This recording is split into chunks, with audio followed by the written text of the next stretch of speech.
તો જય ઠાકર બધા મિત્રોને સ્વાગત છે તમારું દેશી માલધારી બ્લોગમાં. ભાઈ સવારમાં આપણે આવી ગયા ઝારવાયામાં અને આવીને મૂકી દીધા ને અહીં આપણે આ ગોવાળ બેસી ગયા છે. અહીં આવી બધા ગોવાળ થાકી ગયા હતા એટલે બેસી ગયા. પછી તો ભાઈ પડખે બીજું એક ઝારવાયું હતું, ના આવી ગયા ધીમે ધીમે.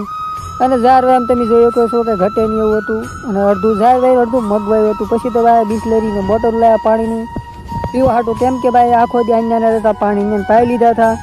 પછી તો ભાઈ પાણી લાવ્યો ભરખો ભરવાડ અને ખેતર એટલી રજા લઈને આવ્યો એટલે ભાઈ નીકળી ગયા બીજા એક ખેતરમાં. અને ના હતા ભાઈ આંબા, એટલે આંબાને આપણે તાપડાથી ઢાંકી દીધા કેમ કે માલ આંબા ન ખાય. પછી તો ભાઈ તાપડે ઢાંકીને અમે બેસી ગયા સાઈડમાં. પછી તો કંઈ ગાવું ખાવાનું નહોતી આંબા, એટલે સાના માના અમે ભાઈ ધીમે ધીમે સડી ગયા કેળે સડીને આવી ગયા ઝારવાયામાં. ઝારવાયું ભાઈ મેરા ભાઈનું હતું અને ભાઈ એને રજા આપી હતી, એની ગાવું સત્તી થઈને અમે આવી ગયા અહીંયા. પછી તો હું ભાઈ ગયા ભાઈઓ બધા થઈ ગયા ભેગા અને ભાઈ નિરાતે બેસી ગયા લીમડા હેઠે, કેમ કે આ હલાવ્યું હતું આ કાંઈ હેઠે આડું રહેવાનું હતું નહીં, એટલે બેઠા નિરાતે મેરા ભાઈની વાડીએ. પછી તો ભાઈ લાટ ગણી બેઠા નહીં કે અમારો વિડીયો બનાવીને મેં કીધું વિડીયો પછી નિરાતે બનાવશું.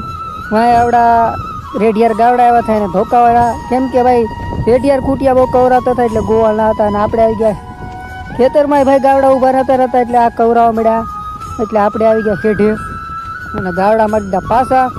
અને પછી તો ઘર જવાનો ટાઈમ થઈ ગયો, ગાવડા એને હાચા કેળા સડી ગયા હતા. મળીએ બીજા બ્લોગમાં, ત્યાં સુધી